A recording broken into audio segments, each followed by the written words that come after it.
Buenas tardes. Damos comienzo al último panel de este importante seminario. Para quien habla, es muy honroso acompañar a 4 distinguidas juristas que se referirán a un tema que yo creo que es el centro del seminario. Se referirán al contradictorio que se produce ante la Corte, los litigios que se producen ante la Corte, cómo enfocan el litigio, cómo defienden sus posiciones ante la Corte. Eso es la esencia de nuestro trabajo. Por eso terminamos con este tema que es tan importante. Lamento, sí, y lo debo decir, que no asista don Gonzalo Bueno, de la Dirección Contencioso Internacional en materia de derechos humanos del Ministerio de Relaciones Exteriores, que era el único representante estatal en este debate. Pero en fin, así será. Y sin más, me voy a permitir pues darle la palabra en primer término a doña Gabriela Kletzel, directora del equipo de trabajo internacional del Centro de Estudios Legales y Sociales, CELS, cuyo tema es una mirada desde la sociedad civil.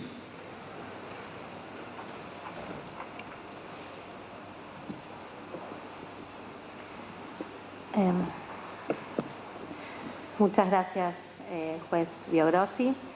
Bueno, antes que nada me gustaría mucho agradecer la oportunidad de participar en representación del Centro de Estudios Legales y Sociales del CELS, de este seminario histórico con la Corte Interamericana.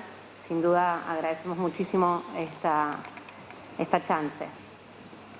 Como el público se renueva y no quiero dar nada por sentado, me gustaría comenzar esta intervención refiriéndome muy brevemente a qué es el CELS, muy brevemente. Simplemente decir que es un organismo de derechos humanos que se fundó en 1979 en plena dictadura militar argentina por familiares de personas detenidas desaparecidas en el contexto de los crímenes de lesa humanidad que caracterizaron a la dictadura cívico-militar de entonces. Desde ese momento, desde un inicio, la lucha de organismos como el CELS y otros que ya existían, como Madres y Abuelas, estuvieron muy vinculadas a lo que significó el trabajo con los mecanismos o el recurso a los mecanismos internacionales de protección de derechos humanos. Con el tiempo, el Centro de Estudios Legales y Sociales amplió su agenda y, como verán en algunas de las experiencias que voy a relatar hoy, la diversidad de casos, de temas, de litigios, de experiencias, de víctimas que representamos es mucho más amplia, pero no quería dejar de destacar que la fundación misma de la institución que represento está ligada al sistema interamericano.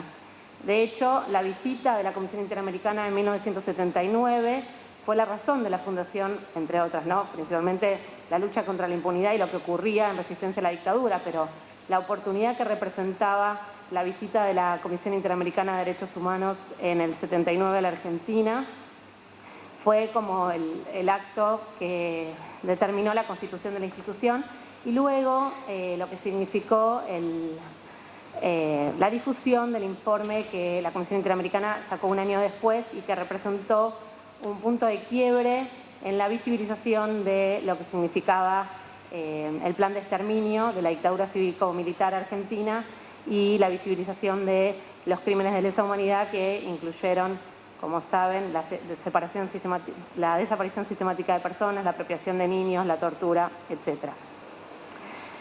Como les decía, por el perfil del CELS, desde el principio, nosotros, en este caso, al principio todo un grupo de abogados, pero no solamente, y afortunadamente hoy no somos solamente abogados, sino que es un equipo muy interdisciplinario, trabajamos por lo que significaba la posibilidad de la utilización de los mecanismos internacionales para la denuncia internacional, pero principalmente también para la aplicación efectiva de los estándares que van fijando estos mecanismos internacionales.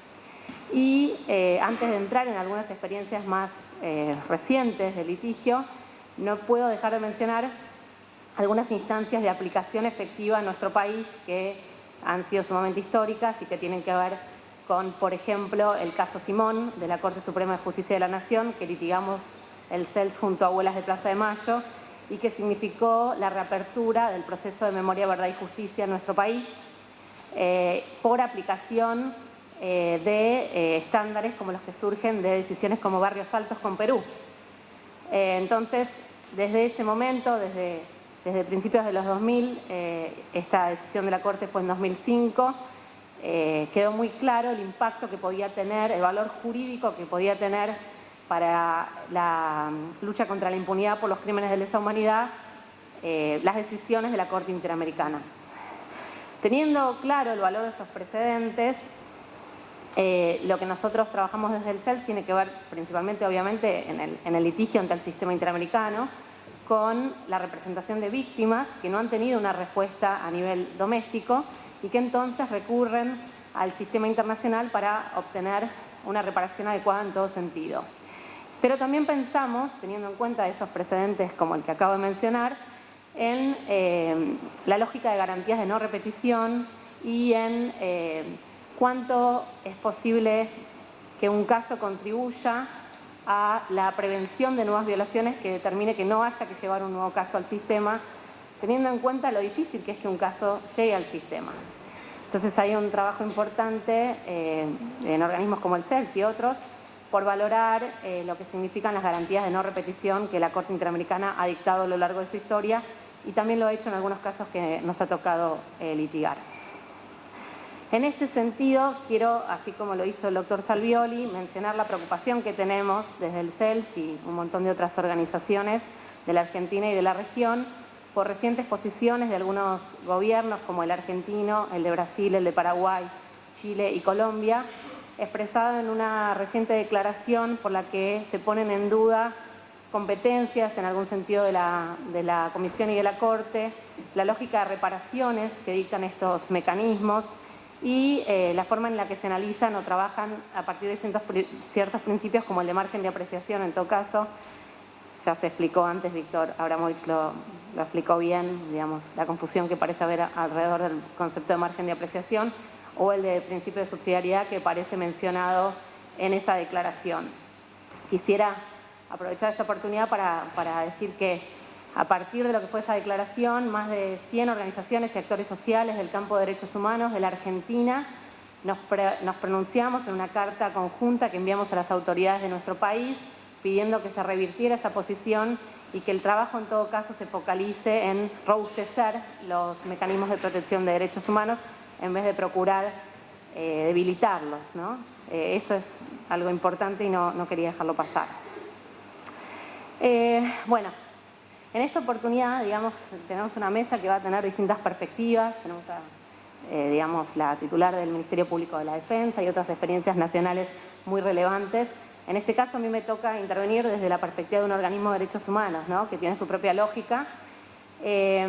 Y me pareció que podía ser interesante agrupar algunos casos en los que habíamos trabajado que muestran diversidad de temas, diversidad de víctimas a las que representamos y de formas de trabajo alrededor de esos casos.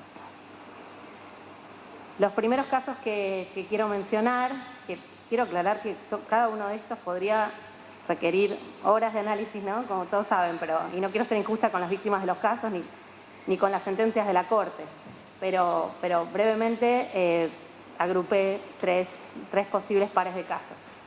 En realidad el último está solo por ahora. El primer grupo de casos tiene que ver con casos vinculados con violencia institucional que implicaron decisiones notables de la Corte Interamericana y que han implicado avances en distintos sentidos sobre la categoría de graves violaciones de derechos humanos y principalmente sobre sus efectos. No sin controversia, y bueno, no sé si habrá espacio para preguntas, pero en algunos casos con controversia y estamos dispuestos a dar el debate, son los casos Bulacio y Gutiérrez. El segundo grupo de casos que me gustaría mencionar por sus particularidades son los casos Kimmel y Fontevecchia, que tienen que ver con el derecho a la libertad de expresión y el ejercicio de la actividad periodística. Y el tercer caso, que lo voy a hacer con extremo cuidado porque soy parte y no quisiera que se entienda que estoy alegando en una oportunidad que no corresponde cuando el caso está en trámite, es el caso de la Asociación de Comunidades Aborígenes La Cajonat con Argentina. Verán por este muestrario de litigios internacionales que llevamos que es verdad que la agenda del CELS se ha ampliado. Además de trabajar en casos concretos, hemos trabajado en medidas provisionales, como por ejemplo las relativas a la situación de Milagro Sala, entre muchos otros. Lo primero que era interesante de estos casos que trabajamos, o que podría ser interesante, tiene que ver con la diversidad de víctimas que nuclean, ¿no? En el primero de los grupos estamos hablando de Bulacio y Gutiérrez, son víctimas de violencia institucional, violencia policial, y han involucrado la representación de sus familias, que también han sido víctimas, ¿no? Así lo ha entendido la Corte. En el caso Bulacio, como recordarán, es un caso emblemático, tiene que ver con la muerte de un joven por la violencia policial en el contexto de un recital. En el caso Gutiérrez representamos a un policía un policía bonaerense que falleció a manos de la Policía Federal en el marco de una investigación por una trama de corrupción conocida como la aduana paralela. Ambos casos han sido muy interesantes en la medida en que han permitido a la Corte, o la Corte ha decidido hacerlo, más que nada es lo correcto decir, en algún sentido cualificar la obligación de investigar cuando estamos ante lo que se conocen como graves violaciones de derechos humanos, cuando estamos ante casos de tortura, ejecución extrajudicial o desaparición forzada de personas. Y es así que el desarrollo, la decisión de la Corte de desarrollar la especificidad de estos supuestos de graves violaciones ha permitido que se revierta en algunos casos la impunidad a los que estaban sometidos los casos antes de que la Corte Interamericana interviniera. Por ejemplo, en el caso Bulacio, digamos, hubiera sido imposible el juzgamiento del comisario Espósito sin la decisión de la Corte Interamericana, que fue clara en cuanto a que frente a escenarios de graves violaciones de derechos humanos hay una cualificación de la obligación de investigar que implica que no puede sin más declararse, por ejemplo, la prescripción de una acción penal, ¿no? Que la obligación se cualifica y eso implica un estándar agravado en algún sentido respecto de esa obligación de investigar. En el caso Gutiérrez se hizo todo un trabajo hacia el final del litigio en conjunto con el Estado, esto fue una novedad, para establecer un acuerdo parcial de reparaciones que permitió un señalamiento de parte del Estado argentino y de las víctimas y sus representantes respecto de que se entendía que en el caso había habido un escenario de cosa juzgada fraudulenta que requería que se removieran las barreras de hecho y de derecho para permitir que se renueven juzgamientos de autoridades intelectuales, pero también materiales que habían ocurrido sin respeto a los términos del artículo 8 de la Convención Americana de Derechos Humanos. O sea, no había habido un adecuado respeto por lo que implica el debido proceso legal y entonces era necesario remover esos obstáculos incluso de derecho para poder llegar a la justicia en un caso como el del comisario Gutiérrez. Quiero aclarar que un planteo como ese, que pone en cuestión la vigencia del ne bis in idem, obviamente uno lo tiene que hacer con extremo cuidado y así lo pensamos en el caso Gutiérrez. No sería un planteo que el CELS fuera a hacer de manera despreocupada o sin, digamos, debidas garantías y sin hacer notar la excepcionalidad de ese planteo. En el sentido de, estamos hablando de situaciones de graves violaciones de derechos humanos o eventualmente crímenes de lesa humanidad, en donde se verifican escenarios de violación al debido proceso legal o cosa juzgada fraudulenta en la tramitación de los juicios penales contra los autores materiales, por ejemplo, y eso requiere que esa situación sea revisada para alcanzar la justicia, pero no cualquier caso podría estar en esta situación, sería sumamente imprudente e incluso sería contrario a los estándares del propio sistema interamericano abrir esto en un sentido general. Bulacio y Gutiérrez tienen puntos en común en el sentido de que han implicado cumplimientos parciales, siguen implicando enormes desafíos. En el caso Bulacio, como les comentaba, se logró, por ejemplo, el juzgamiento por fin del comisario que tuvo su involucramiento en lo que significó la muerte de Walter Bulacio, pero siguen pendientes una cantidad de medidas institucionales fundamentales vinculadas con las facultades policiales de detención que generaron, digamos, esa situación original y que a pesar de los años que tiene la sentencia de la Corte, no hemos logrado que el Estado argentino en ninguna gestión hasta ahora se haga cargo. En el caso de Gutiérrez, Han habido algunas reparaciones que se han cumplido en relación con la situación de la familia, pero todavía está pendiente el juzgamiento de los autores materiales e intelectuales, sin perjuicio de esta decisión contundente de la Corte Interamericana, tomando esta posición conjunta de la Argentina y de los representantes de las víctimas sobre la necesidad de que se reabrieran los procesos judiciales, incluso aquellos en los que había recaído sentencia absolutoria. Todavía hay un trámite en curso, una posibilidad de que suceda, pero no hemos visto justicia y hay una familia que hace décadas está reclamando y puede haber o no acuerdo, pero yo creo que suele ser uno de los puntos más difíciles el lograr justicia o la reparación vinculada con justicia en los casos en trámite ante el sistema. ¿Ya estoy? Me queda poquito. Bueno, y eso que hablo rápido, pero me quedan un montón de cosas. Bueno,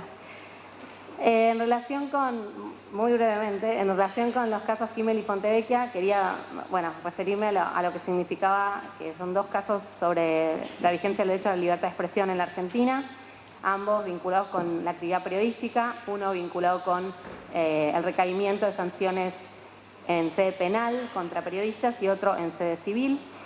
En el caso Kimmel, digamos, es un caso realmente muy exitoso en el sentido de que tiene cumplimiento íntegro. Es el único que podríamos decir que lo tiene de los que nosotros llevamos, por lo menos.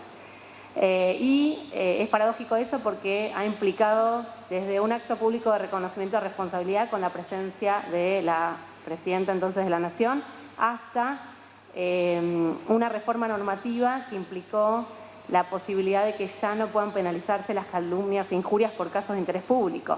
Entonces es innegable el peso y el impacto que un caso como ese ha tenido para la Argentina y para la actividad periodística en general.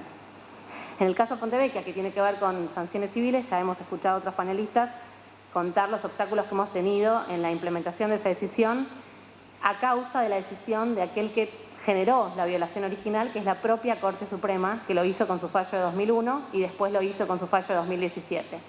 Pero que en alguna medida, esto es debatible y tiene claroscuros, está revirtiendo con algunas decisiones posteriores la Corte Argentina en el propio caso Fontevecchia, no totales, diría parciales, pero con otras decisiones donde marca el deber de los estados o del Estado nacional y provinciales de acatar plenamente las decisiones de la Corte Interamericana, como por ejemplo en el caso de las medidas provisionales de Milagro Sala, donde fue muy contundente respecto a la situación de la provincia de Jujuy.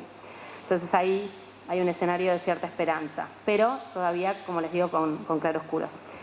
Como no tengo más tiempo,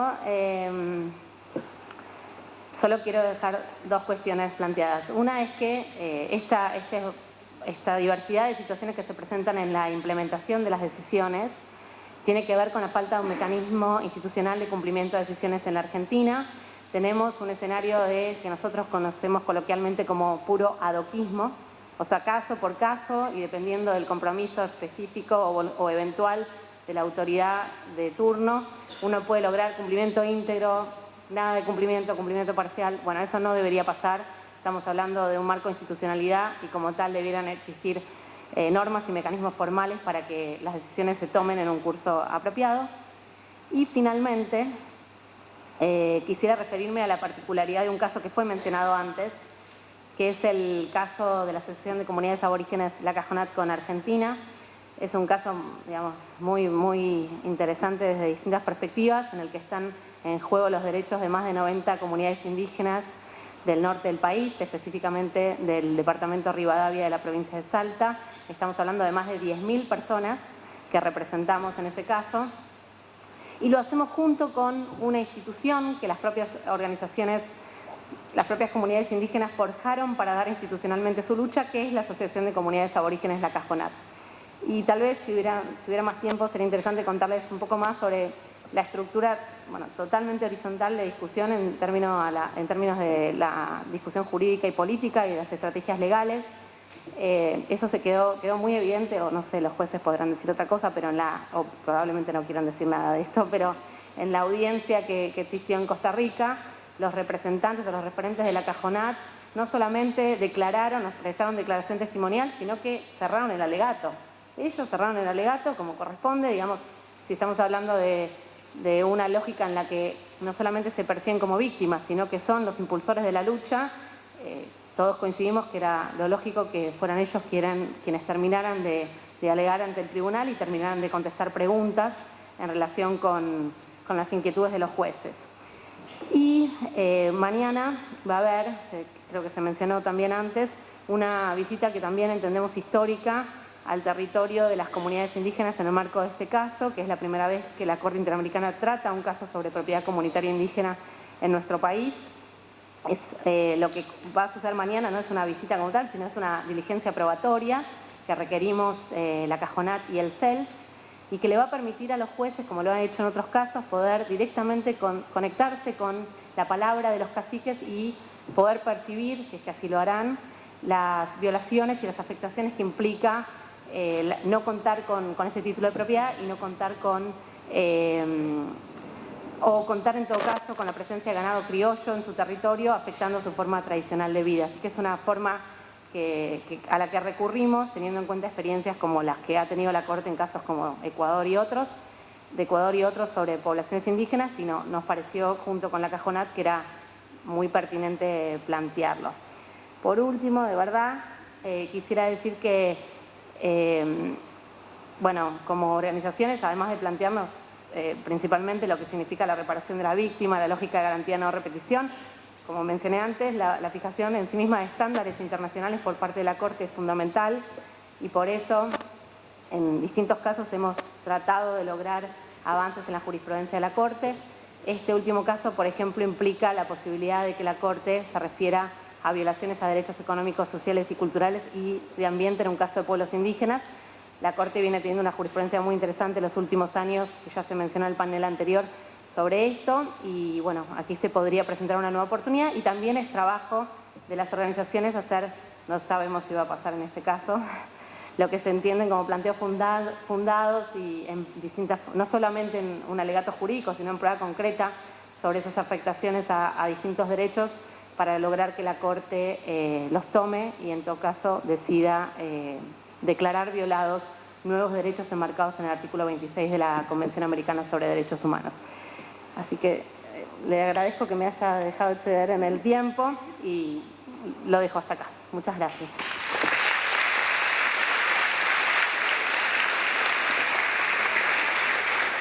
Gracias, estimada Gabriela Kretzer. Los aplausos lo dicen todo. Ahora me es grato darle la palabra a Estela Maris de Martínez, Defensora General de la Nación, que hablará una mirada desde la defensa pública. Por favor.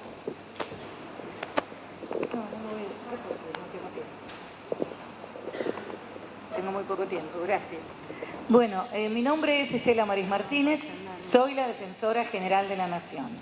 Esto significa que soy la máxima autoridad del Ministerio Público de la Defensa. El Defensor General de la Nación, o la Defensora General de la Nación, tiene específicamente por ley la atribución de patrocinar casos ante el Sistema Interamericano de Derechos Humanos. Esta facultad, destaquemos que específicamente es una facultad que otorga la ley a un funcionario público. Esto es bastante extraño, es bastante anómalo, no es habitual. Ya la establecía la ley originaria y luego la nueva ley, que es del año 2015, en el artículo 35 específicamente establece la facultad de patrocinar y asistir técnicamente ante los organismos internacionales en los casos que corresponda por sí o por delegación en un magistrado del Ministerio Público de la Defensa, esto es, en otro defensor oficial, conforme la reglamentación específica que regule ese accionar. Esto ahora parece habitual. Hay bastante presencia, yo les voy a explicar incluso de qué otra manera, de representantes de las defensorías públicas de toda la órbita americana ante el sistema interamericano. Pero cuando comenzamos, nos costó mucho ser aceptados. De hecho, se cuestionaba que un funcionario público pudiera litigar contra el Estado, que es el mismo Estado, por otra parte, que le pague el sueldo y que forma parte yo formo parte del Estado argentino. De hecho, la Constitución Nacional dice que el Defensor General es una autoridad de la Nación. Por esto se cuestionaba que nosotros pudiéramos litigar ante el sistema. Este cuestionamiento tenía dos motivos. El primero, sospechar respecto al brío, a la fuerza con que nosotros fuéramos a representar los intereses de las personas a quienes defendíamos, de nuestros patrocinados. Esta fue la primera objeción. Y la segunda objeción, hecha por numerosos organismos de derechos humanos que actúan ante el sistema, fue el temor de que la presencia de la defensa pública, a la que temían débil, lograra debilitar los estándares. Lo primero que nos dijeron los distintos organismos organizaciones de derechos humanos con las cuales interactuamos cuando estábamos luchando por ser aceptados fue: nosotros tememos que ustedes debiliten los estándares. Muchos años después podemos demostrar con orgullo que esto no fue así, sino diría todo lo contrario. Dentro del Ministerio Público de la Defensa tenemos un programa que es el que se encarga de gestionar los casos. Se llama el Programa para la Aplicación de Instrumentos de Derechos Humanos, que tiene como principales tareas la de evaluar y gestionar los casos que el organismo patrocina ante los sistemas internacionales de protección de derechos humanos, y además brindamos asistencia técnica a defensores e integrantes del Ministerio Público de la Defensa en las causas que llevan adelante. También tiene a su cargo la coordinación y la presentación de informes técnicos ante los organismos internacionales de protección de derechos humanos, además del litigio. Y asimismo lleva adelante acciones de capacitación, asesoría técnica y promoción del derecho internacional de los derechos humanos. En lo que específicamente tiene que ver con el litigio, el programa se encarga de recibir y evaluar las solicitudes de los potenciales casos a acompañar ante instancias internacionales. Es decir, a diferencia de lo que ocurre con el patrocinio interno, nosotros no patrocinamos todos los casos que nos solicitan ser patrocinados, sino que se realiza una evaluación. La solicitud debe ser enviada por defensores públicos o funcionarios titulares de programas con suficiente antelación al vencimiento del plazo de la eventual denuncia internacional, a través de un escrito en el que se expliquen las violaciones al derecho internacional observadas y los requisitos de procedencia.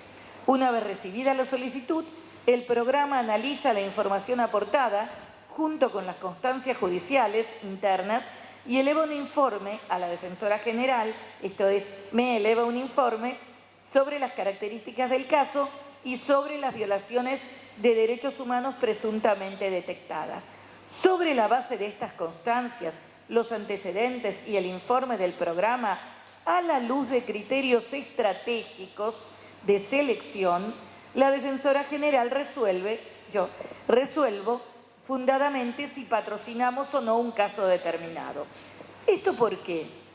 Bueno, porque no podemos remitir al sistema todos los casos que se presentan, porque tenemos muy en claro que no es una cuarta instancia, no queremos seguir sobrecargando el sistema y además queremos realizar lo que se conoce con el nombre de litigio estratégico. Seleccionamos aquellos casos que es importante que sean llevados al sistema para obtener un resultado determinado. Entre los criterios que surgen de la reglamentación y usualmente son tenidos en cuenta para resolver en forma afirmativa o negativa se incluyen la limitación de recursos o vulnerabilidad del requirente en lo que al acceso a la justicia internacional se refiere, la satisfacción cabal de todos los requisitos de procedencia para acudir a la instancia internacional, el carácter paradigmático, sistemático o estructural de las violaciones de derechos humanos alegadas, la proyección que presenta el caso para obtener reparaciones de alcance general, para impulsar cambios legislativos o para introducir aspectos novedosos en la jurisprudencia en beneficio de los sectores en situación de mayor vulnerabilidad, y la existencia o no de casos similares ya patrocinados por el organismo. Esto es muy importante porque una vez que ya tenemos un número suficiente de casos, no tiene sentido seguir enviando casos sobre la misma temática que incluso puede llegar a atrasar el procedimiento. El análisis entonces es restrictivo. A modo de ejemplo, desde la adopción de la resolución 1285 de agosto del 2017, que es la última resolución regulatoria, se resolvieron 10 resoluciones de patrocinio, 7 negativamente y 3 en forma positiva. No obstante, a fin de que la persona requirente vea satisfecha su voluntad de acceder a la justicia internacional, en caso de denegatoria, es práctica del organismo poner a su disposición información pertinente sobre el funcionamiento de los sistemas de protección. ¿Esto qué significa? Lo asesoramos, le explicamos que puede llegar sin patrocinio y lo ayudamos, si quiere, a presentarse directamente ante el sistema. En muchos casos, lo que ocurre que tanto algunos defensores oficiales que no hacen caso de nuestras indicaciones o abogados particulares, cuando están desesperados ante un fallo adverso y ante la actitud de su defendido que no se resigna, esto pasa mucho en derecho en el ámbito penal, le dan como alternativa la posibilidad de acudir al sistema, independientemente de que no exista realmente un supuesto probable de violación a los derechos humanos. Esto, que no debe hacerse, pero en la práctica existe, hace que tengamos que ser rigurosos para seleccionar los casos que vamos a llevar al sistema. Desde la creación del programa hace 20 años, la Defensoría ha intervenido ante el sistema interamericano en casos que versan sobre violaciones a las garantías judiciales y al debido proceso, al principio de legalidad, a la integridad y libertad personales, a la tutela judicial efectiva, a la igualdad y no discriminación, entre otras afectaciones que tienen como víctima siempre a personas integrantes de grupos altamente vulnerables. En la actualidad, en la Comisión se patrocinan 42 casos y 2 medidas cautelares, mientras que en la Corte tenemos 2 casos. Los casos ante la Corte presentan diversos grados de avance. Ante la Comisión, 2 ya cuentan con un informe de fondo, 18 se encuentran en etapa de fondo y hay 13 peticiones en etapa de admisibilidad. Pero ante la Corte tenemos 2 casos. El primero de ellos, Mendoza y otro contra Argentina, representa el primer litigio resuelto por la Corte, llevado íntegra y exclusivamente por la Defensa Pública Argentina. Es el primer caso en el cual intervino exclusivamente la Defensa Pública. En la respectiva sentencia se declaró la responsabilidad internacional del Estado argentino, entre otras cuestiones, por la aplicación de penas de prisión perpetua por hechos cometidos cuando los autores de esos hechos eran menores de edad. En este caso se dispusieron numerosas medidas de reparación, entre las que se encuentran no solo la indemnización y rehabilitación de las víctimas, sino también garantías de no repetición dirigidas a que se revisen y no vuelvan a imponerse este tipo de condenas, que se modifique el régimen penal juvenil, que se desarrollen políticas públicas en materia de infancia en conflicto con la ley penal, acorde con los estándares internacionales, y que se modifique el sistema recursivo. Esto tenemos numerosos casos donde se ha planteado esta situación, de modo tal de posibilitar la revisión integral de las sentencias condenatorias. Este caso se encuentra en la fase de supervisión de cumplimiento de sentencia y a más de 5 años de dictada, la dimensión estructural del caso se encuentra centralmente insatisfecha. En este momento, todavía, lejos de ver un adelanto, vemos un franco retroceso. El gobierno, el Estado argentino, ha enviado un proyecto de ley vinculado a los menores, los adolescentes en conflicto con la ley penal, que no solo se aparta de los lineamientos que fija la sentencia en el caso Mendoza, sino que además claramente importa una violación al principio de no regresividad, ya que desciende la edad de imputabilidad de 16 a 15 años. Este proyecto además presenta una serie de contradicciones que, en resumen, establece que la ley que se intenta a aprobar, si bien tiene algunas medidas alternativas y algunos retoques cosméticos, lejos de ser un avance, importa un claro retroceso que facilita la posibilidad de volver a aplicar penas desmesuradas a menores de edad. A ello se le suma que luego de esta sentencia se han dictado en la República Argentina otras condenas a menores de edad. El otro caso, que es un caso que está en una etapa muy primigenia porque acaba de entrar a la Corte, es el caso Fernández Prieto y Tumbeiro. Son dos casos unificados que está en la etapa inicial de sustanciación del contradictorio. Fue remitido por la Comisión el 13 de noviembre del 2018, luego de declarar que el Estado no había cumplido con las recomendaciones efectuadas en su informe de fondo emitido en los términos del artículo 50. En ese informe se declaró la responsabilidad del Estado por las detenciones y requisas policiales arbitrarias e ilegales sufridas por las presuntas víctimas y por la violación de garantías del debido proceso en las instancias posteriores del trámite judicial. Sobre esa base se formularon distintas recomendaciones al Estado argentino, entre las que se incluyó reparar a presuntas víctimas y disponer medidas de no repetición, recomendaciones que el Estado argentino no acató. Luego voy a volver sobre el tema del cumplimiento de la sentencia, pero brevemente me voy a referir a algo que me parece muy importante, que es la creación de lo que se denominan defensores públicos interamericanos. Los defensores oficiales, incluidos los defensores oficiales de la República Argentina, también intervienen en su calidad de integrantes de la Asociación Interamericana de Defensorías Públicas mediante un convenio que estableció la figura del Defensor Público Interamericano. Este convenio se firmó primero con la Corte Interamericana y se le dio patrocinio a las personas que ya habían llegado a etapa de corte en el litigio, pero no contaban con patrocinio, y era importante que contaran con patrocinio para un modo más ordenado de llevar a cabo el litigio. Sobre todo esto fue a partir de que se cambió el rol, no puedo abundar, pero el rol de la Comisión Interamericana, y en ese marco los defensores públicos del organismo han actuado como defensores públicos interamericanos en distintos casos sustanciados ante la Corte Interamericana, tales como Furlan, que casualmente ahora en este periodo se hizo una audiencia de seguimiento de la sentencia, Segarra Marín o el reciente Poblete Vilches y otro. Acá hay presente en la audiencia está la doctora Silvia Martínez, que es una de las defensoras públicas interamericanas.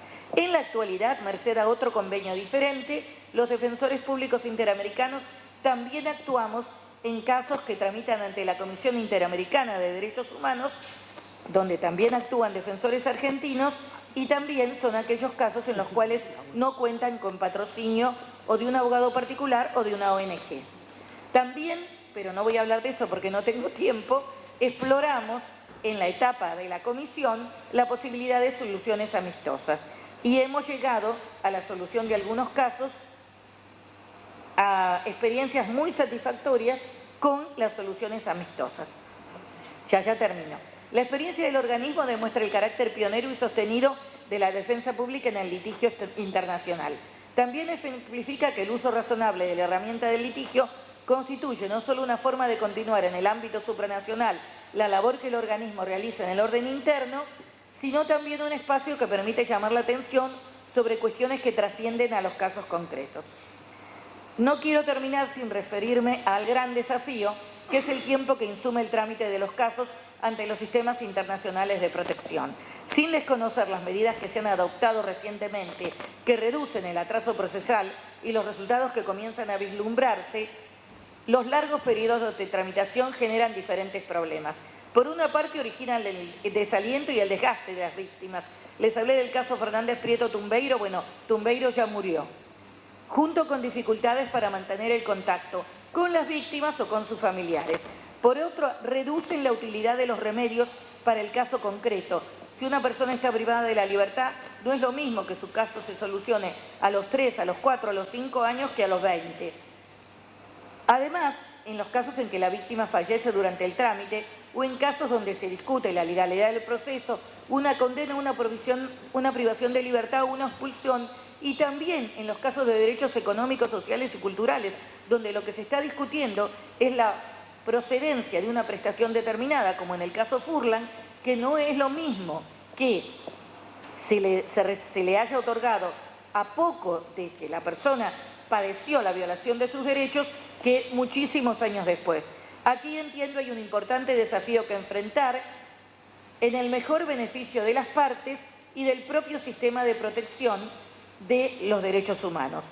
Yo creo que además de arbitrar distintos sistemas para acelerar los mecanismos internos, yo reconozco la sobrecarga de tareas que tienen, reconozco el esfuerzo que hacen, reconozco que los estados no colaboran como deberían colaborar con aportes económicos, pero esta es una gran realidad. Y a ello se le suma que una vez que se dicta la sentencia, esto compartirá conmigo mi visión, por lo menos el CELS, lograr que el Estado la cumpla es un verdadero calvario. Es habitual que cumplan cuando hay reparaciones económicas, pero cuando hay que modificar leyes o modificar estructuras o modificar la formación de los funcionarios, la respuesta es nimia. Les conté el caso de la modificación de la ley de menores y también en ese caso de las 5 víctimas, 2 ya han muerto. 2 de los jóvenes se suicidaron. Yo no sé si la solución hubiera sido rápida y no hubieran estado sometidos al terrible calvario que fueron sus prisonizaciones, incluidas torturas reconocidas en la misma sentencia. No sé si no se hubieran suicidado, pero lo cierto es que al día de la fecha, de las 5 víctimas, 2 se han suicidado siendo personas jóvenes. Por eso creo que el gran desafío, y quizá la solución sería una ley que estableciera tiempos y que le exigiera al Estado que reaccione de determinada manera y que no nos obligara a los litigantes a ir peticionando funcionario por funcionario, solicitando como si fuera una romería que cumplan con la sentencia de la Corte Interamericana a la cual se comprometieron el honor del país al firmar las convenciones, se comprometieron a respetar y en la práctica esto generalmente no ocurre así. Muchas gracias y perdón.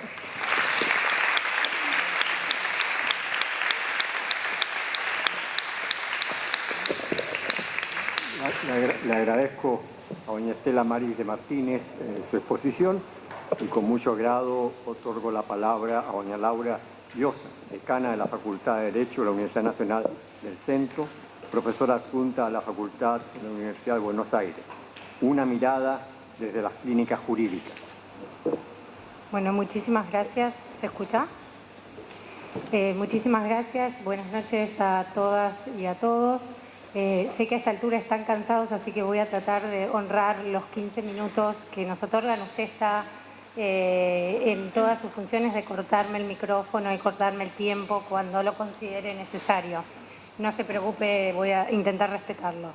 En primer lugar, quiero agradecer, antes de comenzar, creo que corresponde agradecer a quienes han organizado este seminario, estas jornadas. En primer lugar, quiero agradecer a la jueza y a los jueces de la Corte Interamericana de Derechos Humanos, a la Facultad de Derecho de la Universidad de Buenos Aires, a la Fundación Konrad Adenauer y en especial al Centro de Estudios de Derechos Humanos de la Universidad de Buenos Aires, en la persona de Martín y en todo el grupo de chicas y chicos, alumnos y alumnas que han trabajado incansablemente durante estos 2 días para que la organización sea impecable. Así que un merecido reconocimiento a todos los que han trabajado para que nos sintamos como en casa cada vez que estuvimos acá. Hablar primero después del panel que nos precedió y después de Gabriela en representación del CELS y de la doctora Estela Maris de la Defensoría General de la Nación es bastante complejo porque lo mío es mucho más pequeño y mucho más humilde y es el aporte que se puede hacer desde las clínicas jurídicas o de los espacios de enseñanza clínica a los desafíos que plantea el sistema interamericano.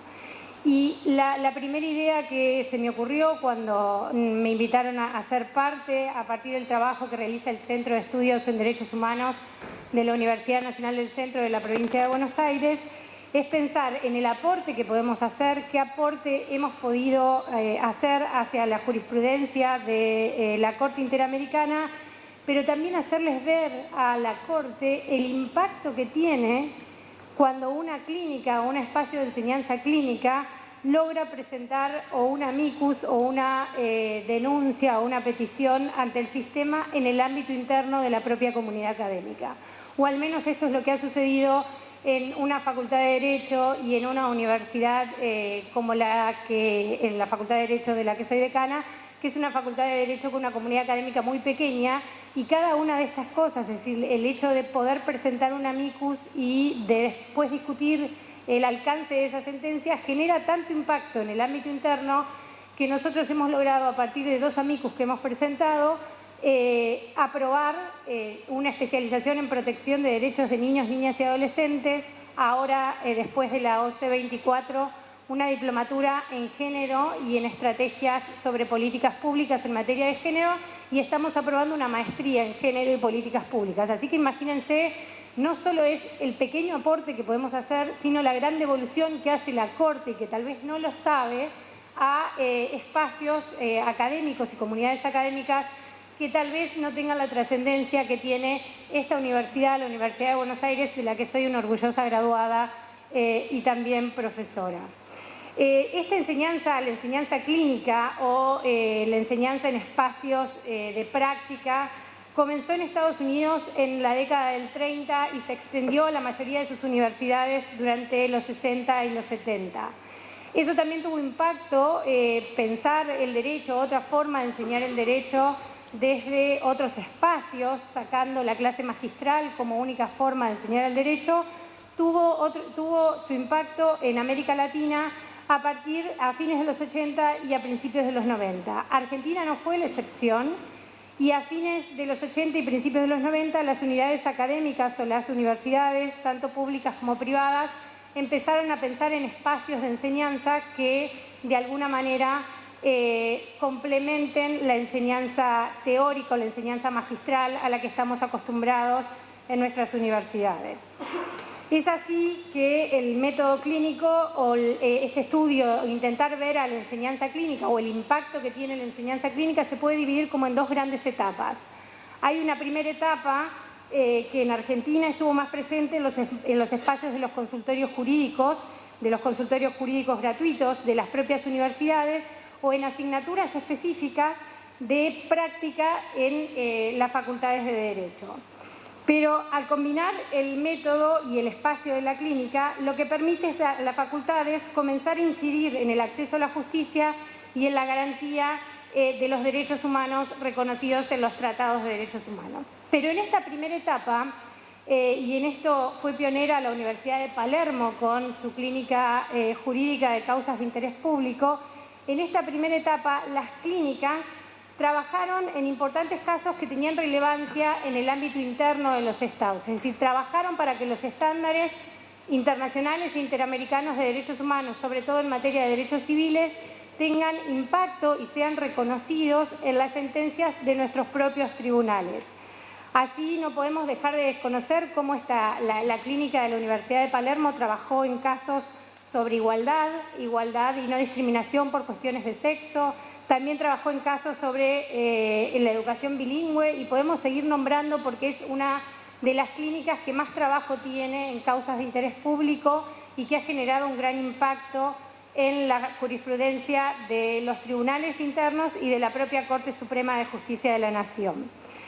La idea de esta primera etapa fue exigir el cumplimiento de estos estándares internacionales y logra visibilizar, acompañada por lo que fue la reforma del 94, los tratados de derechos humanos, que más allá de que eran obligatorios antes de la reforma, si no la doctora Mónica Pinto va a matarme en este instante, más allá de que eran obligatorios, parecía que la aplicación en el ámbito interno hasta la reforma del 94 podía ser discutida.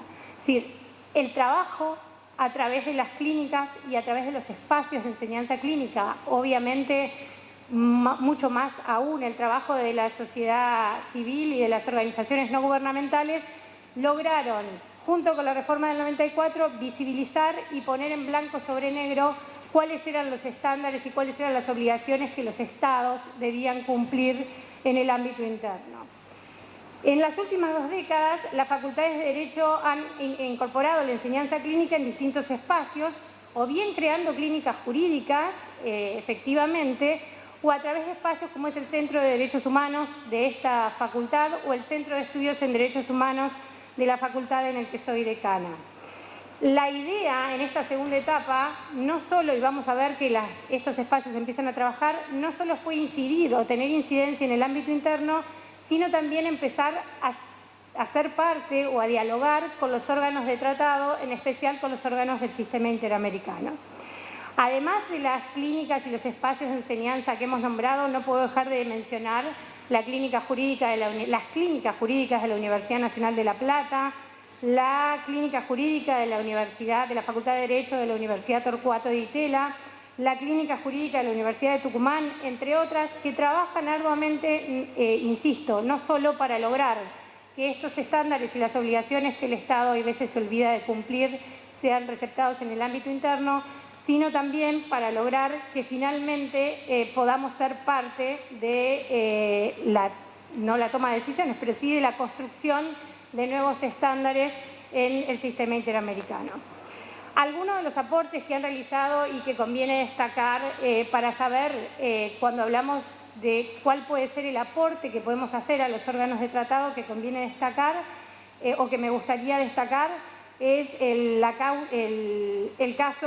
la presentación de un amicus ante la Corte Interamericana desde la Clínica Jurídica de Causas de Interés Público de la Universidad de Palermo en el caso González Llull versus Ecuador, en el cual el tribunal declaró por primera vez la violación del derecho a la educación consagrado en el Protocolo de San Salvador y fijó una nueva posición, es decir, cambió su posición jurisprudencial sobre la justiciabilidad directa de los derechos sociales en este caso. También los integrantes de la Clínica de la Universidad del Litoral, de la Facultad de Derecho de la Universidad del Litoral y nuestro propio Centro de Estudios en Derechos Humanos fuimos parte con la presentación de un amigo ante la Corte de nuestras observaciones para lo que va a ser o para lo que después fue la opinión consultiva 24, que para quienes trabajamos en la defensa de los derechos de las mujeres y en cuestiones de género fue de una vital y real trascendencia. Asimismo, el Centro de Estudios de Derechos Humanos de esta facultad presentó ante la Corte Interamericana un amicus formulando observaciones al pedido de opinión consultiva presentado por Colombia para que se interpreten las obligaciones derivadas de los artículos 1.1, 4 y 5 de la Convención frente al impacto de grandes proyectos en el medio ambiente marino y específicamente en la región del Caribe. ¿Qué es lo interesante? Y si uno ve cómo están construidos estos aportes que realizan las clínicas jurídicas, es el modo en que se discute en el ámbito interno. Porque uno, por ejemplo, si se toma el trabajo de leer el amicus presentado por el Centro de Derechos Humanos de esta universidad, puede ver los aportes que ha realizado profesoras como la doctora Mónica Pinto, como la doctora Marta Vigevano, pero también el trabajo en la definición de estrategias y en el contenido de ese amicus que realizan de manera por ahí mucho más solapada los alumnos y las alumnas, los estudiantes de esta facultad, acompañados por profesores y profesoras, investigadores e investigadoras que tienen que ver con la especificidad del tema que se trata. En nuestro caso, y quiero resaltar el caso de la Universidad Nacional del Centro de Estudios de Derechos Humanos, que dirigimos con el doctor Emiliano Buiz, que es también profesor de esta casa y que hoy no ha podido acompañarnos, y más allá de ser un gran amigo personal, cuando nosotros pensamos en crear un centro de estudios en derechos humanos, pensamos en un centro que estuviera compuesto por estudiantes, por docentes, por investigadores e investigadoras, por becarios, pero que sea un centro absolutamente horizontal en la manera de la toma de decisiones. Es así como se crearon dos grandes líneas de trabajo, una que tiene que ver con el derecho internacional humanitario y otro que tiene que ver con la protección de los derechos humanos.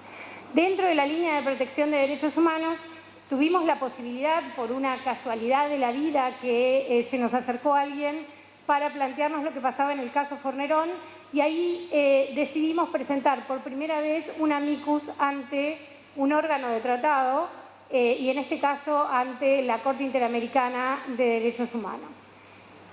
La idea y esta discusión, es decir, se trataba no solo de la violación al derecho de acceso a la justicia, a las garantías judiciales, más allá de que Argentina había vulnerado todas y cada una de las posibilidades de acceso a la justicia del padre de la niña Fornerón. La idea era trabajar también sobre los procesos de adopción en Argentina y por eso combinamos no solo el trabajo desde el centro, sino que invitamos a profesores de la carrera de especialización y maestría en Derecho de Familia de esta universidad para que sean parte de la presentación de la amicus curiae ante la Corte. Digo, ¿cuál es el impacto? Más allá de que nuestra postura, obviamente, era una postura de máxima y estábamos pidiendo finalmente la revinculación inmediata de Milagros con su padre, cosa que sabíamos que era de imposible cumplimiento porque si la Corte quería respetar el interés superior del niño, era imposible que Milagros pueda estar inmediatamente, nuevamente con su padre biológico cuando hacía 12 años que tenía una familia por adopción y se había generado un vínculo afectivo que era difícilmente terminado o que difícilmente se pudiera terminar. Más allá de que la Corte sabíamos que no nos iba a dar la razón, insisto en el impacto que tiene hacia adentro la posibilidad de que alumnos y alumnas de nuestra facultad y docentes de nuestra facultad puedan trabajar en la presentación de peticiones o de amicus ante los órganos del sistema interamericano. En este caso, como les dije, se generó la especialización en protección de derechos de niños, niñas y adolescentes, intentando cumplir con una de las mandas de la Convención de Derechos del Niño, que establece la necesidad de tener una defensa especializada en el caso en que los intereses de los niños, niñas y adolescentes se vean afectados. Asimismo, y por último, también presentamos, y por el trabajo que venimos haciendo históricamente en materia de género y en defensa de los derechos de la mujer, cuando tuvimos la oportunidad de presentar nuestra postura y nuestras observaciones sobre los planteos que se hacían para definir lo que iba a ser la opinión consultiva 24, a la que no me voy a referir porque ya lo hizo el doctor Salvioli y porque no llego con el tiempo. Nosotros creíamos que era necesario ser parte porque el trabajo que se había realizado en la facultad y que se realiza la línea de investigación en materia de género y defensa de los derechos de las mujeres en nuestra facultad es una de las líneas más importantes o que tienen más incidencia tanto en el ámbito local como en el ámbito provincial y en este caso queríamos llegar al sistema interamericano. La idea para concluir, una vez presentada toda esta posibilidad que tenemos las facultades de Derecho, las escuelas de Derecho, de trabajar desde los espacios de enseñanza clínica para colaborar con los órganos del sistema, es pensar qué nos pueden haber dejado estas primeras e incipientes experiencias a partir de lo que hemos presentado. Y lo cierto es que se ha iniciado un proceso de diálogo con los órganos del sistema interamericano, contribuyendo desde el lugar que nos toca, desde el humilde lugar que nos toca, desde el Centro de Estudios de Derechos Humanos de nuestra Universidad Nacional del Centro, en la elaboración de estándares internacionales o regionales en materia de protección. Por otro lado, creemos que los estudiantes que participan, los y las estudiantes que participan en el trabajo de las clínicas, lo que terminan es no solo aprendiendo las normas del derecho internacional de los derechos humanos, como se aprenderían en una materia de grado, sino que participan del propio funcionamiento del sistema, en este caso del sistema de protección interamericano. Y esta posibilidad de intervenir realmente y efectivamente en el proceso modifica sustancialmente la formación que ellos adquieren en derecho y contribuyen también a la promoción de derechos humanos, fortaleciendo el compromiso con el sistema internacional y con el sistema interamericano de derechos humanos. Sin embargo, estos espacios de enseñanza clínica tienen importantes desafíos en distintos planos.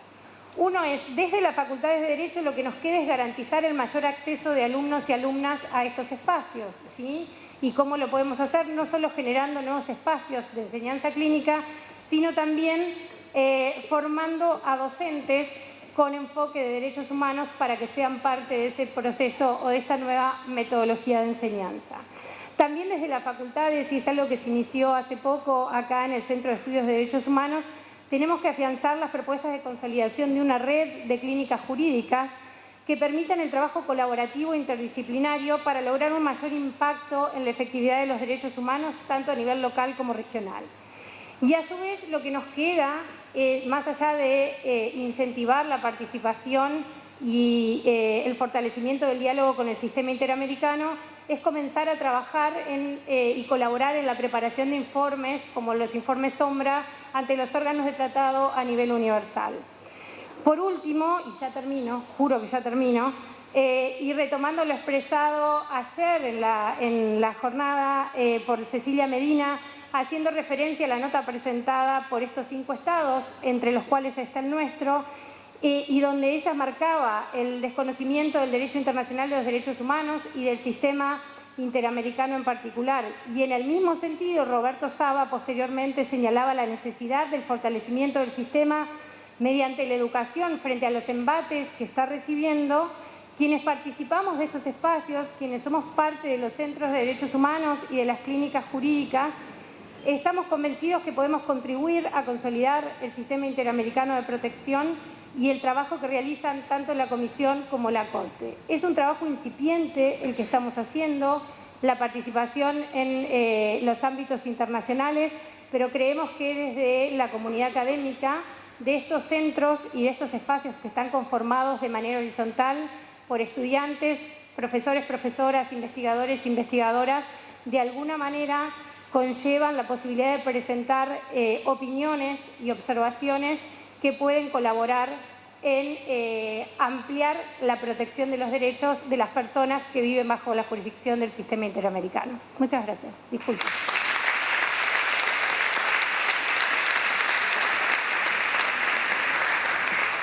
Muy agradecido con la profesora Laura Llosa, y ahora le doy la palabra a la defensora delegada para los asuntos constitucionales y legales de la Defensoría del Pueblo de Colombia, que nos hablará una mirada desde la Defensoría del Pueblo de Colombia, doña Paula Robledo.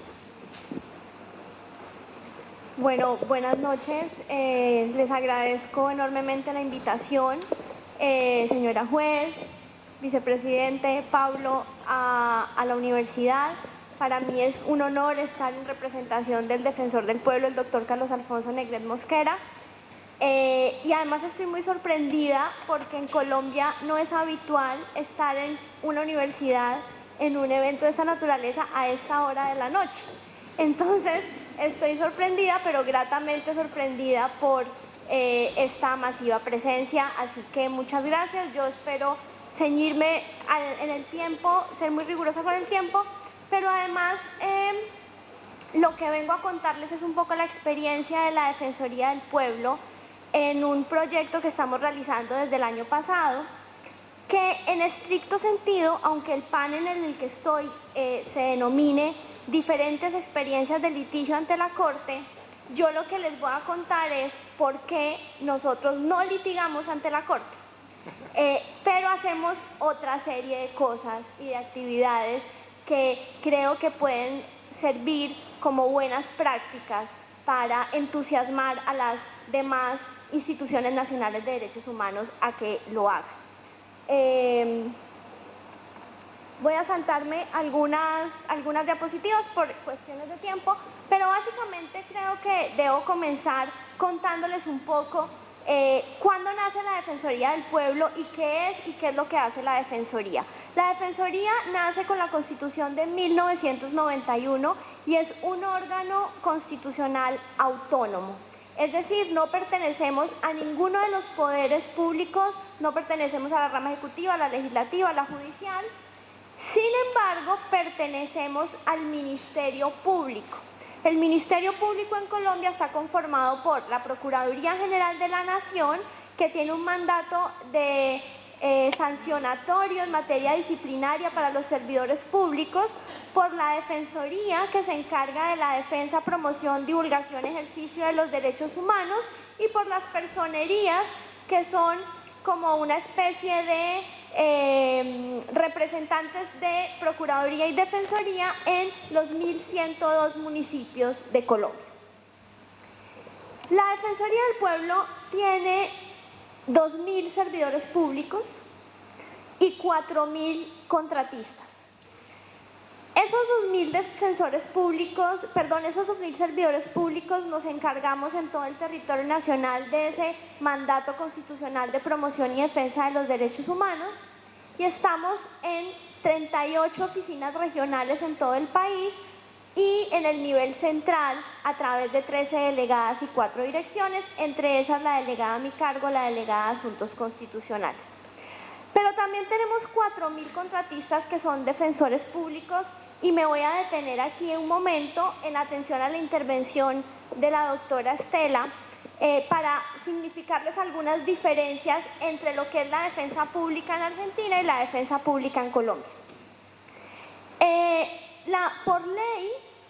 Por constitución y luego desarrollo legal, la Defensoría del Pueblo como institución nacional de derechos humanos en Colombia tiene pegado el Sistema Nacional de Defensoría Pública. Es un híbrido, no es la única institución nacional de derechos humanos, por lo menos en la región, que desempeña esas dos funciones, pero a diferencia de lo que sucede en Argentina, nuestros defensores públicos, que como les digo son 4.000 en todo el país, no están habilitados legalmente para representación legal ante los órganos del sistema interamericano.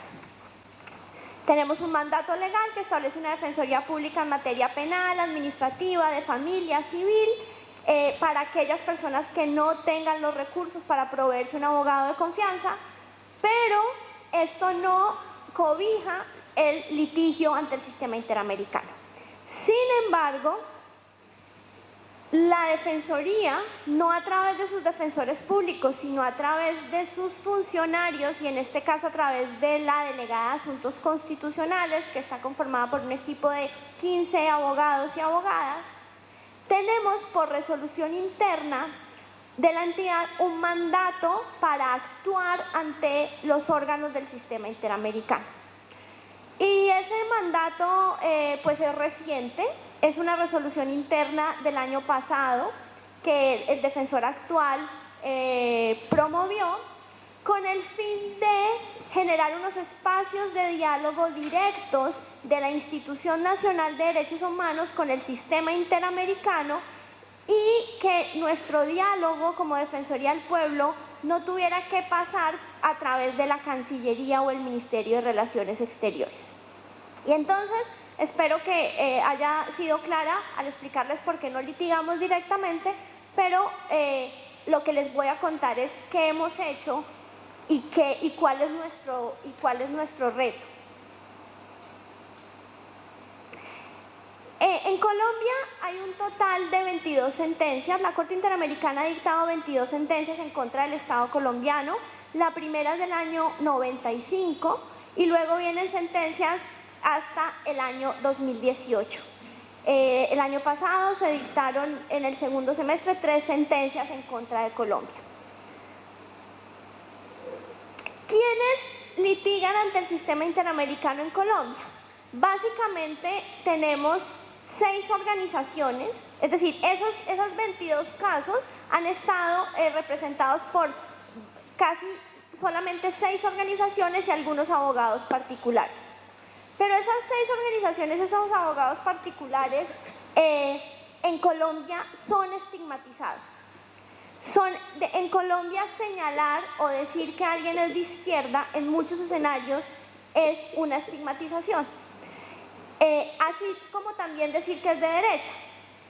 Y esa estigmatización lleva a que su vida y su integridad personal esté en riesgo en muchos escenarios y que a la hora de litigar ante el sistema y de, una vez se tiene la sentencia, interactuar ante las entidades del Estado para lograr su implementación y su cumplimiento, pues hace que la labor de los representantes judiciales de víctimas sea aún más compleja.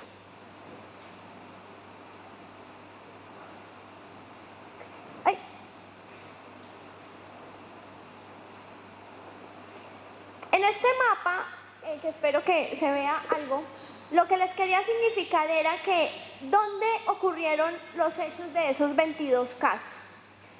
¿Y por qué lo quiero significar así? Porque muchos de esos lugares, pues sin lugar a dudas, están son los mismos lugares en donde el conflicto armado colombiano ha sido más potente, pero en esos lugares la Defensoría del Pueblo tiene sede, tiene una de sus 38 regionales. Y entonces, ¿qué nos está permitiendo eso? Nos va a permitir hacer un trabajo de sensibilización con la población de las sentencias proferidas por la Corte Interamericana en contra de Colombia.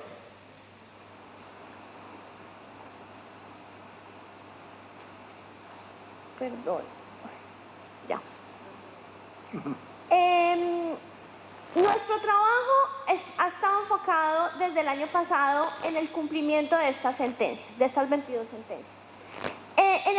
De esos 22 casos han sido objeto de supervisión 16 hasta el momento y hay 52 resoluciones de cumplimiento en esos 22 casos. Y ahora sí les voy a explicar qué es lo que estamos haciendo. En el año 2015 la Defensoría del Pueblo firmó un convenio de cooperación con la Corte Interamericana. Pero realmente ese convenio se estrenó, la primera acción que hicimos para poner en funcionamiento ese convenio fue el año pasado. Y desarrollamos un proyecto que denominamos Ampliando el Horizonte de Justicia para las Víctimas. Y ese proyecto tiene como función, o lo que busca la Defensoría, es ser un eje, un ente articulador entre la Corte, las víctimas, sus representantes y las distintas entidades del Estado encargadas del cumplimiento de las sentencias. Voy a arriesgarme a hacer un paralelo con un partido de fútbol, aunque es un riesgo muy alto porque ustedes son los expertos en eso en este país y no yo, pero imagínense, o por lo menos así lo pienso yo, la Defensoría con la camiseta del 10 en el equipo de fútbol. La Defensoría que le tira los balones a los delanteros y que además se repliega con la defensa. ¿Para qué? Para hacer esos pases que esperamos que terminen con muchos goles y serían acelerar el cumplimiento de las sentencias de la Corte para mantener unidos y en diálogo constante a todas estas partes.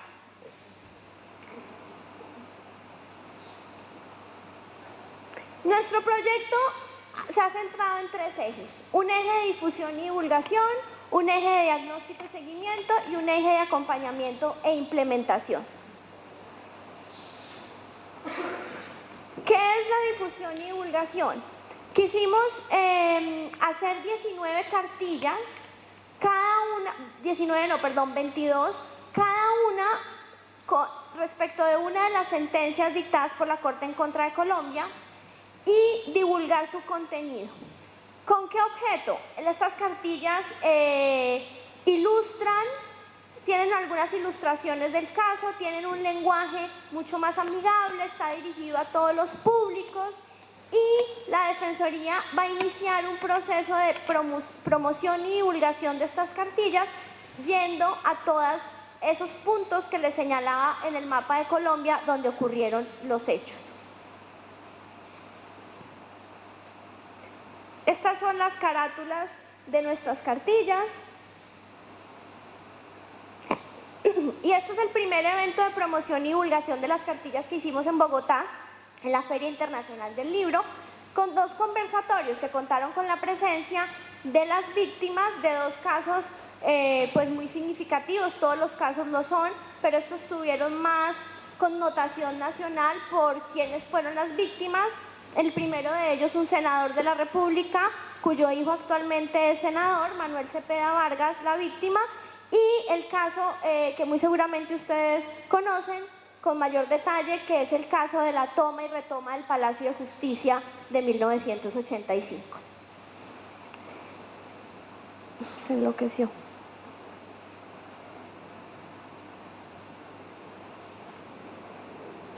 Perdón.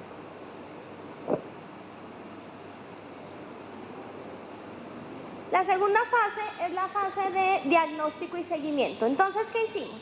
Quisimos hacer un informe sobre el estado de cumplimiento de estas 22 sentencias. Para hacer este informe, realizamos requerimientos a 15 entidades estatales llamadas a cumplir las sentencias de la Corte, preguntándoles una a una por el estado de cumplimiento de estas sentencias y las órdenes que le correspondía a cada entidad. Y cruzamos esa información con la información que nos dieron las propias víctimas. En un taller que hicimos en Bogotá, que contó con la presencia de 2 funcionarias de la Corte Interamericana como observadoras de esta práctica de la Defensoría del Pueblo de Colombia, y al cruzar esta información, pues esto nos permitió hacer un informe que da cuenta de lo siguiente. Estas son unas imágenes de la relatoría gráfica de ese taller, donde quedaron plasmadas todas las expresiones de las víctimas en torno al estado de incumplimiento de sus sentencias. Y quiero mostrarles el informe.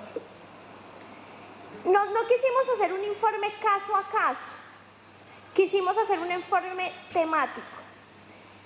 Las órdenes que la Corte le ha dado a Colombia en estos 22 casos están relacionadas con acceso a la justicia, pago de indemnizaciones, derecho a la salud, derecho a la educación y otras medidas de reparación.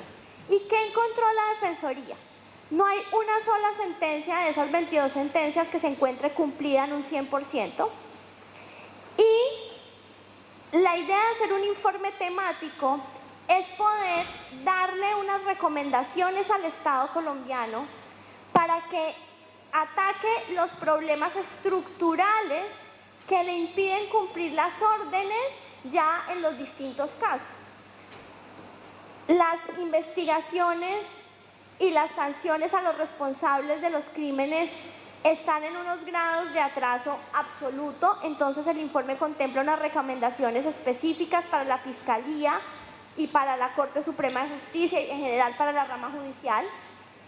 La orden del pago de las indemnizaciones y el pago pecuniario es de las órdenes que tiene un mayor grado de cumplimiento.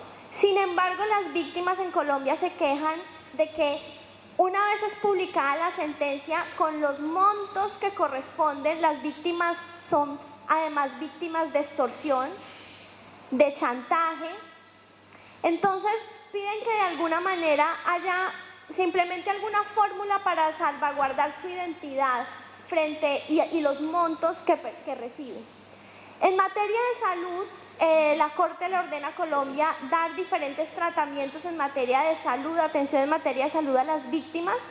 Sin embargo, el Estado colombiano recibe la orden y manda a la víctima a hacer cola al sistema de seguridad social en salud, como si no hubiera tenido que acudir al sistema interamericano. Entonces, esa víctima está padeciendo los mismos problemas que padecemos todos los colombianos y colombianas con el sistema de seguridad en salud. La Corte le ha ordenado a Colombia dar becas a algunos familiares de las víctimas, por ejemplo, aquellos que perdieron a sus padres y no tuvieron acceso a una educación.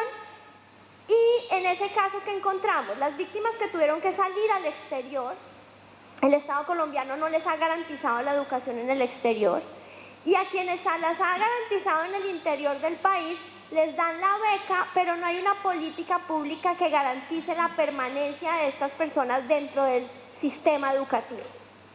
Y finalmente, en cuanto a otras medidas de reparación, pues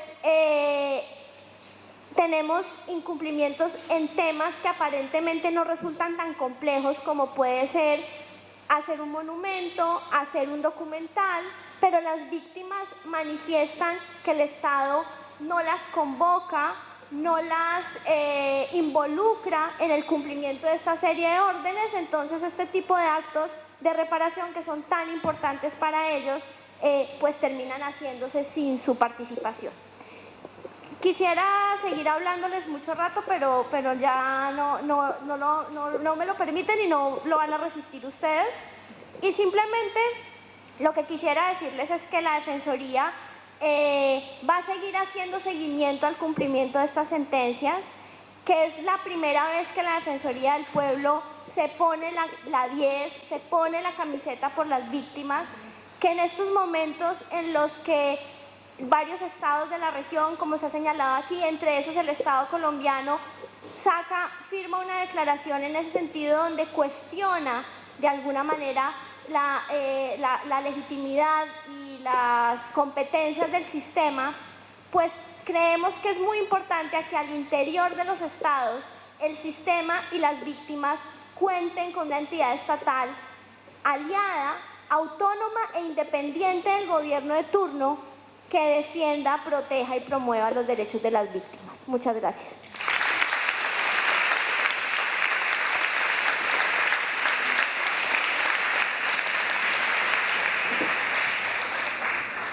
Con los aplausos concluyo que todos comparten conmigo que ha sido un excelente panel y voy a abusar un poquito de su paciencia para hacer 5 reflexiones muy breves. La primera, todo el sistema ante la Corte ha permitido una democratización del sistema en general y democratización de los juicios. ¿En qué sentido? Por una parte, los amicus curiae han aumentado considerablemente, presentados por ONG o universidades, etc. Esto hace que el juicio que se hace ante la Corte no sea solo entre el Estado y la presunta víctima, sino con muchas más personas. Y además, en las opiniones consultivas también se admite la participación de mucha gente. Esto, repito, ha democratizado. Esto es un cambio tremendo en lo que se refiere a los juicios internacionales. Segunda observación. A partir de las reformas que hizo la propia Corte en su reglamento, se ha permitido que las ONG representen a las víctimas. Y ha habido una explosión en la representación, con lo cual se ha profesionalizado mucho más la representación de las víctimas, se ha perfeccionado la participación de las víctimas, se ha complejizado para nosotros los jueces, tenemos que estar más atentos. Este es un segundo fenómeno que, repito, es cuando la Corte, al reformar su reglamento, le permite que hagan solicitudes autónomas de la Comisión. Eso significó que la Comisión bajara su participación o su relevancia y aumentara el de las víctimas. Tercera observación, que es el cambio más fundamental que yo percibo como profesor de Derecho Internacional Público o ex profesor ya a estas alturas, y es que el Estado está representado, defiende sus propios intereses y además hay una entidad estatal que defiende los intereses contrarios, como aquí se ha hecho ver. Siempre en los juicios internacionales había una representación del Estado, el Estado era uno. Resulta que en materia de derechos humanos y ante la Corte, el Estado puede ser 2 y 3. Y esto es un cambio tremendo. Es poco todavía la representación que asumen los organismos estatales, son pocos, hay pocos casos, pero es significativo. Es una tendencia que va a que las defensorías públicas comiencen a actuar en contra de su propio Estado en materia de derechos humanos. Es traspasar lo que sucede en el derecho interno al derecho internacional. Y esto también es un cambio tremendo en materia procedimental. 4, yo quisiera decir que nos queda un tema pendiente. Como juez, lo digo, yo creí que, o esperaba, tenía la esperanza de que fuéramos un poquito más críticos con nosotros mismos, decirnos en qué estamos fallando o qué podemos mejorar. No se ha hecho, yo entiendo, cada uno ha dado cuenta de su actividad. Queda pendiente esta tarea de decir en qué podemos mejorar, para no poner en qué estamos fallando, no vamos a poner en qué podemos mejorar, y podemos mejorar bastante. Y la última reflexión, bueno, en este sentido me hubiera gustado que fuéramos más críticos, autocríticos, nos hace falta un poco la autocrítica. Y la última reflexión, y lo digo porque muchos de ustedes saben que yo he sido disidente dentro de la Corte, en muchos aspectos. Y estoy contento de ser disidente, porque lo fui con la dictadura también. Me costó mis años de exilio. De manera que yo respeto la opinión ajena y me encanta con mis colegas respetan mi propia opinión. Es un valor de la Corte, que respetamos. Bueno, en esa perspectiva, yo quiero dar un toque de optimismo. La Corte no va a ser derrotada. La Corte seguirá existiendo. La Corte es patrimonio de América. La Corte es un avance inconmensurable. Nadie se imaginó, y este edificio es gracias al reconocimiento que las ONG, que las universidades, incluso los propios estados nos han hecho. Yo creo que tenemos que alegrarnos de eso y mirar con optimismo el futuro. Yo soy sumamente optimista. Si se derrotaron antes dictadura, ¿por qué no se va a derrotar el pesimismo de hoy día? Los llamo a levantar el ánimo, los llamo a que seamos distintos, pero seamos uno solo. Muchas gracias.